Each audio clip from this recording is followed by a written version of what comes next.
We are on day 5 of this madness with TJ. And we just wanted to, you know, give a little overview of everything that's been happening because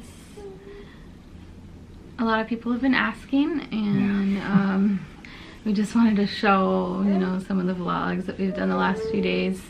This all started on Sunday morning. He woke up with a fever, and we didn't think too much of it because, you know, we figured he was probably teething because the past couple of days he's been munching on his thumb. And but he was still his happy, healthy self besides the fever.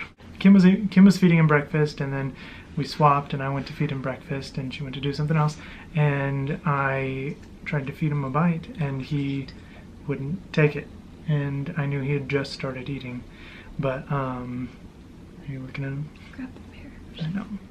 He's being so cute right now in his little hospital crib. I knew he had just started eating, so I thought that was weird that he was already refusing to eat, and then he was starting to, you know, get fussy like he wanted out of the chair. So I took him out, changed his diaper, and then he started like grunting and screaming and like sort of like breathing irregularly, like shortness of breath, and like it was kind of alarming. We took him to the ER, and they checked his temperature. It was like 103.4. So they decided to keep us, and they did chest x-ray and saw a little bit of something. The doctor was like, well, I think it's pneumonia, but I'm gonna have the x-ray tech look at it one more time. And so the x-ray tech looked at it, and they were like, I don't think it's pneumonia, but maybe some sort of like chest, you know, virus. And so they sent us home with antibiotics for pneumonia. And so we went home that night, slept on it, and, you know, his temperature went down to like 99, so we were like, okay, maybe this is working. Then on Monday, after Sunday is Monday, we got up and he had a checkup, and so we went in to do that. So we went to the checkup, and the doctor was like, well, I don't think it's pneumonia, but I think it's this adenovirus. And so stopped the antibiotics for pneumonia because we want to retain his fluids, and just sent us on our way. And so we were like, okay. And then so after that, we got home, and then he ate one more time, and then it was like about 2 o'clock. And then the rest of the day, he just sort of like laid around and did nothing and whatnot, was super lethargic. And then it got to be like 9:30, and he still hadn't eaten, and we were about to lay him down for bed. Like, we tried all day to feed him, but like he kept refusing everything. And so we were like, okay, well, let's call the advice nurse and see if we should go to emergency or urgent care or something. And so we called, and she was like, yeah, come to urgent care. If anything, we can move you to emergency. And so as we got in the car, we started driving, and not even a couple minutes later, she called us back, and she was like, well, actually, why don't you guys go to the children's hospital in town, and because they'll have more resources for you and stuff. So we got here on Monday night, went to the emergency section, and they pretty much gave him fluids because he was super dehydrated, and did like a urinalysis and blood sample? No. They did a urinalysis and, you know, sent that into the lab to check for like a UTI, and then pretty much sent us home Tuesday morning at 5:30 a.m. Yeah, so he had like fluids all night long, and then they sent us home. So on Tuesday, he had like a follow-up with his pediatrician, and she said like, okay, he looks really bad. I'm not sure why emergency didn't take blood. So let's do some blood work here. So they took some blood from him, and they told us to just like hang around and like get some fluids into him, because they found out that his potassium levels were a little bit low. So we're like, okay, let's get some fluids and electrolytes in him, and then we will do another blood draw and test again. So we waited for a few hours. He got some shots in his leg, because like some antibiotic shots, to hopefully, maybe if it was a UTI or a kidney infection, that would take care of that. Then they did the second blood draw. We got the results back from that, and his potassium levels dropped even more. So she was like, okay, you need to go to emergency because he needs fluids, he needs like potassium and electrolytes. So we went to emergency again, and they checked us in. They started the fluids and the potassium transfusion. Then they brought in like the ER doctor, and he was like, okay, I think this boy has meningitis and we need to do like a spinal tap like right away. And so we did the spinal tap, and then they pretty much checked us into like the regular hospital. And so that was Tuesday night. And then Wednesday morning we wake up and we're just pretty much waiting all day on Wednesday to get like results back from the blood and the urine and the spinal fluid. So all Wednesday long, you know, like we're kind of like slowly getting tests in. And just like all those results came back negative, so they still had no clue. So they were like, well, let's try something else, and they did like a nose swab to test for some other things, and that came back positive for RSV, which is like a respiratory virus. Which we're like, well, he hasn't had a cough, and that wouldn't really explain why his fevers have been here for so long. But we kind of went with that and decided that was it. We were still waiting on like a few more tests, but for the most part everything came back negative. There were some abnormal white blood cells in the spinal fluid, and they were still kind of waiting on the cultures to see about that. But they had said that bacterial meningitis was pretty much ruled out. So then on Wednesday night. This is all a blur because we haven't had a ton of sleep. It's just been so long and yeah, hardly any 5 sleep. days and no sleep. So Wednesday night, his fever dropped, and we're like, yay, it might be over, you know, like it's just like on the tail end of this thing. So then this morning, he, you know, he wakes up and he's got a fever again. So they're like, okay, scratch that. It's not roseola. Or anything, any of those Yeah. basic fever things, because those are usually like 4-day things, and this is day 5. His fever went back up. Yep, so now we're at day 5 of fevers. They said it's not roseola. Then the cultures came back for the urine. He doesn't have a urine infection. He doesn't have a kidney infection. So since they ruled out like all the other viruses, we need to have the infectious disease specialist come in.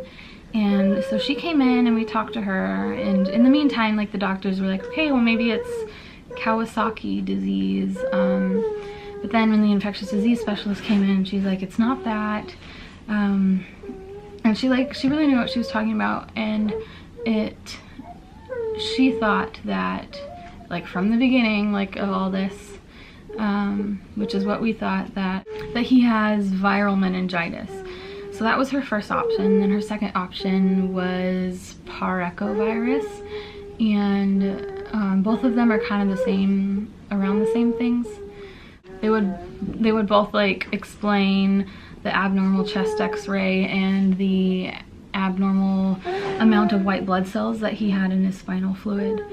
So that's where we're at right now. We're thinking it's those things, and that maybe in the next few days this will all just pass over. Right now they think, you know, the virus is kind of like in the lining of his brain, because it's causing some like headaches and some like neck stiffness among all his other symptoms. So he was having diarrhea. His fevers are still going, and he still has rash. So Mac had to go check on TJ. But that's where we're at right now. We are thinking that it's either one of those two things, but he had a little bit leftover spinal fluid, so they're going to be testing that, and we should hear back pretty soon about that. And we just wanted to update you guys. We wanted to update you guys and just thank you guys for thinking of us, and praying for us and asking for these updates. It feels good to know that we have a lot of people behind us that really care about TJ and care about us. And we just wanted to say thank you. So here's some of the clips from the last few days if you kind of want to see like the process and everything that's been going on.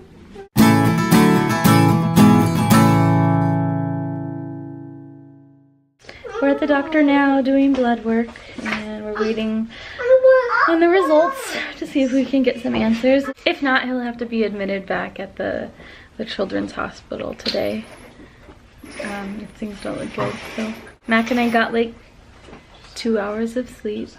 Well, Mac got less because You boys, you don't want them to he had a job to go to like stay on the other side an of the hour stairs. after we got home from the Play on the hospital other last side of night. the I'm just at the emergency room again last night.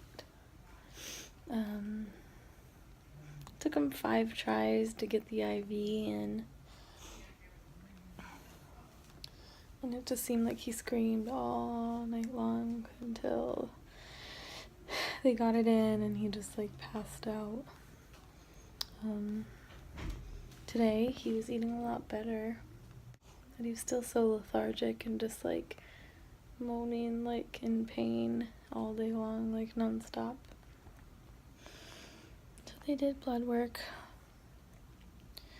They gave him these antibiotic shots. And I just have to watch his breathing right now.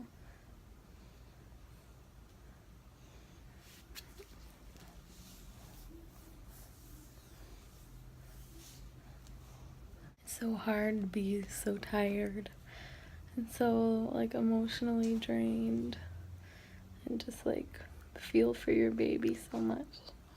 Like wanting them to be better, wanting to have answers or at least some kind of like direction that we're going in, because he seems to be getting worse, but then we are finding out less. So.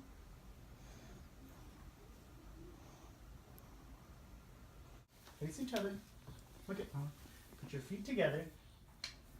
Up. No, sorry. Your feet to each other's feet. Like that. Spread them wide. Just saying, you might have to bend your knees. And then hold each other's hands. Hold hands. Hold hands. Grab brother's hand.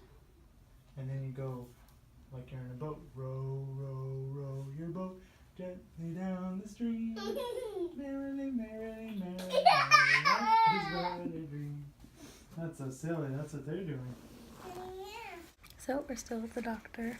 Sunday, we were at the emergency room from 10:30 a.m. to about 3 p.m.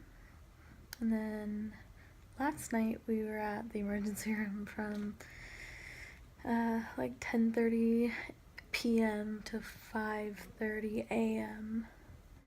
Today we've been here since 11 and it's probably almost 4 o'clock. So I'm hoping he feels better. We've got at least some answers or some stuff to do to help him feel more comfortable. Alright, so this is trippy. It's just, I was moving the eggs, turning the eggs, and I swear I saw a few of them move. It was really crazy. Took me off guard the first time. Like, it was like what, oh, you see that guy right there? See that one right in the middle? Hold on, wait for it. Oh man, that one's moving. Oh, this is crazy. It's like watching those videos of those pregnant women with the babies that are like, you see, do you see that one? I'm watching you, man. Oh, this is trippy. Anyway, it's like watching those videos of those pregnant women where like you can see like the full foot and everything, and it's like gross but cool. Except this is just the eggs are twitching on their own. And it's pretty crazy. Oh man, see, they flipped over. This guy here, that's the one that I saw right there in the middle. Oh, it's so crazy. Oh, I see you, dude. These two, I swear they're like twins and they're trying to like hang out with each other or something. Anyway, that's pretty cool. That's about the only good thing that's been going on the past few days, so it's just really, I don't know, it's really frustrating that like seems like the doctors don't know what's wrong with Trenton, and like to us it's like they're, I mean obviously they're doing what they have to do and they're being cautious about it, but it's torture to just watch him suffer pretty much. It's not fun. It's probably like the worst parenting experience we've had so far in all 4 years. So it's really tough. It's kind of scary. Because like, I don't know, his temperature is just on average at like 103. And you give him the medicine, we give him like Tylenol and like the children's Tylenol and ibuprofen. And they're just like, after half an hour after we give that to him, he perks up for a little bit, and maybe 10 minutes he'll be like looking around. His eyes are still super red and, you know, watery, and he just sort of like looks around, but other than that, and he might like move around in like his hands or something, but besides that, I mean, he doesn't do much. And then that's for about 10 minutes, and then he's back to just laying and just being and moaning and whining. It's just really, really sad to see that. So, yeah.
I haven't changed my clothes or showered in a few days.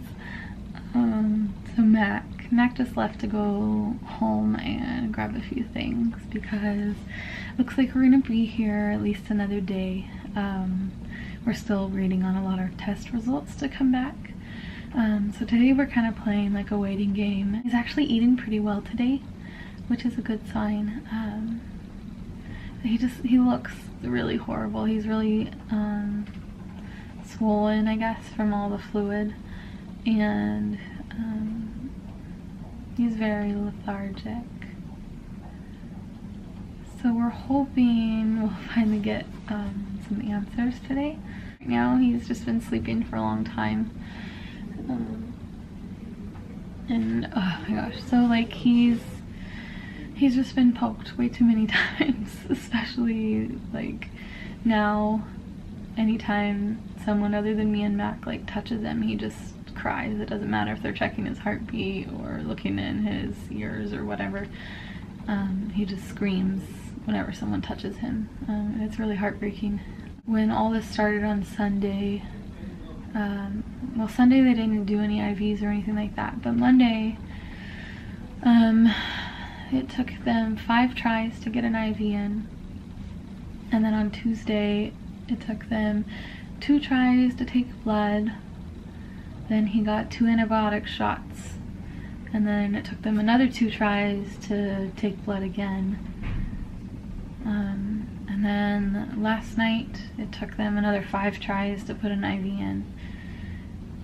And oh, then he had a different IV last night in the emergency room. Luckily that one only took 1 try. The spinal tap went amazing, and it only took 1 try also. This morning, I don't know, it feels like they have tried at least 10 times to take his blood. They tried through the IV site. It seemed like they were trying everything. They had to draw his blood through a vein in the side of his head. And that boy has just gone through way too much these last few days, and he's exhausted. And I just want to have him home and for him to be healthy. So right now he's getting a potassium transfusion that will hopefully I'm hoping that it's gonna perk him up a little bit. He's been more in the mood to eat today, but he's also been a lot more lethargic. So we'll keep you guys updated whenever we hear results on the cultures that we're waiting on. Yeah, thanks everyone for praying for us and for thinking of us. And so many of you guys have asked for help. Luckily, I have amazing parents that have been watching the older boys, so Mac and I could be here together with TJ. So if any of you guys want to help, you could help them. Bringing us coffee would also be very appreciated. But for the most part, if you want to help, it'd be great maybe if you guys could go over, if you have children, have them play with the boys, or maybe bring them meals. Right now, Mac and I are pretty taken care of at the hospital, other than coffee. Their coffee's horrible. But thank you guys so much for being so willing to help and praying for us and just thinking of us, and asking for updates, because we like keeping you guys updated, especially because we can see how much you guys all care about us and everything that's been going on. So thank you. My sweet boy woke up to eat. He fell asleep again, but he wanted to play with my granola bar. Now he won't let me take it away. Trenton. Oh, baby.